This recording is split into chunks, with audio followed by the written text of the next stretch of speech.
একটি বৃহত্তর টি-20 বিশ্বকাপ থেকেই বাংলাদেশ বাদ। ক্রিকেট, ক্রিকেটার, সমর্থক আর লাল সবুজের পতাকা। একটা বৃহত্তর জনগোষ্ঠীকে প্রতিনিধিত্ব করে যেই ক্রিকেট, সেই টাইগার ক্রিকেট আজ রাজনীতির তীব্র হাতে বন্দী। বড় মঞ্চে নতুন ক্রিকেটারদের খেলার স্বপ্ন হয়েছে ধূলিসাৎ। চরম বাস্তবতায় ক্রিকেট কূটনীতিতে ব্যর্থ বাংলাদেশ ক্রিকেট বোর্ডের জন্য ভারতীয় ক্রিকেট বোর্ডের সেই কূটনীতিকেই আরেকবার মনে করিয়ে দিতে হয়। যখন উপমহাদেশ মানেই ছিল ইংল্যান্ড, অস্ট্রেলিয়ার জন্য অনাগ্রহের জায়গা, আইসিসিতে প্রভাব ছিল এই দুই দেশের। সেখান থেকে ক্রিকেট কূটনীতি যখন উপমহাদেশে ক্রিকেট টুর্নামেন্টের বাজার বসিয়েছে, সেখানে ফের যেন উপমহাদেশ হাঁটছে সেই পুরনো পথেই। ভারত পাকিস্তান দ্বন্দ্ব সে তো দুই দেশের জন্মলগ্ন থেকেই। একই অঙ্গ থেকে জন্ম নেয়া ভারত পাকিস্তানের সাথে এখন বাংলাদেশও জড়িয়ে পড়েছে সেই একই উত্তেজনায়। তবে পূর্বে দ্বন্দ্ব বিবাদ থাকলেও দিন শেষে ক্রিকেটের স্বার্থে এক বিন্দুতে মিলতে প্রস্তুত থাকত ভারত পাকিস্তান।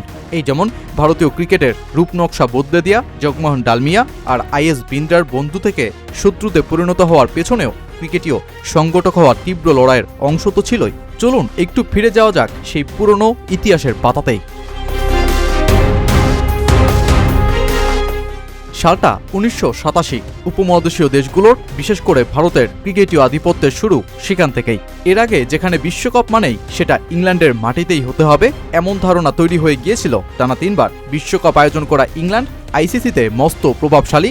সেই অবস্থা থেকে 1987 বিশ্বকাপ ইংল্যান্ড থেকে সরিয়ে ভারত পাকিস্তানে আনার পেছনে বিন্দ্রার ভূমিকা ছিল অপরিসীম।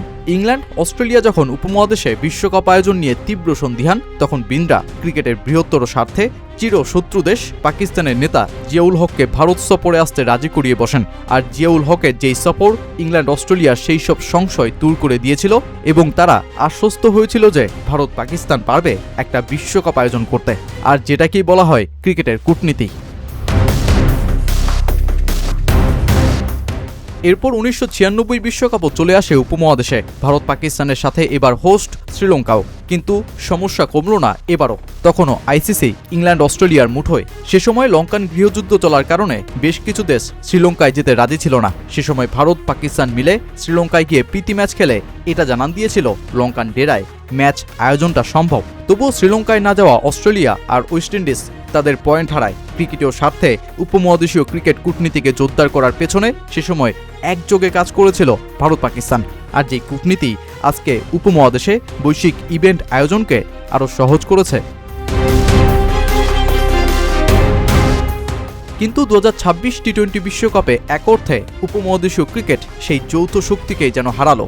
ভারত বাংলাদেশের রাজনৈতিক উত্তাপে মিশে গিয়ে মুস্তাফিজ হারালো আইপিএল, বাংলাদেশ হারালো স্বপ্নের বিশ্বকাপ। কোটি টাইগার সমর্থক লাল সবুজের জার্সি চেপে গলার আওয়াজ তোলার শক্তিটা হারালো। ক্রিকেটীয় কূটনীতিতে অনেক অসাধ্যই যে সাধন হওয়া সম্ভব, যা কিনা আইএস বিন্দ্রারা দেখিয়ে দিয়ে গিয়েছেন, সেই কূটনীতির শক্তিতেই বরং বড্ড পরাজয়টা বাংলাদেশের। তাই তো 2026 টি-20 বিশ্বকাপের এই গল্পটা টাইগার ক্রিকেটে লেখা থাকবে একটা পরাজয়ের কালো অধ্যায় হিসেবেই। কারণ আইসিসিতে দাবার চালে ব্যর্থ হয়েছে বিসিবি। আর বাংলাদেশের এই বাদ হওয়া যখন স্কটল্যান্ডের বিশ্বকাপ নিশ্চিত করে দিয়েছে, তখন দলটাতে যেমন বইছে আনন্দ, তেমনি বাংলাদেশের জন্য লাগছে কষ্ট। দলটার প্রধান নির্বাহী ট্রুডি লিন্ডব্লেট বলছেন, আমরা কখনোই এভাবে বিশ্বকাপে যেতে চাইনি। বিশ্বকাপের একটা নির্দিষ্ট বাছাই প্রক্রিয়া আছে। কেউই এমন পথে বিশ্বকাপ খেলতে বা আমন্ত্রণ পেতে চায় না। আমরা বুঝি আমাদের অংশগ্রহণটা একেবারেই ব্যতিক্রম পরিস্থিতির ফল। আর সে কারণেই বাংলাদেশের ক্রিকেটারদের জন্য আমাদের খারাপ লাগছে।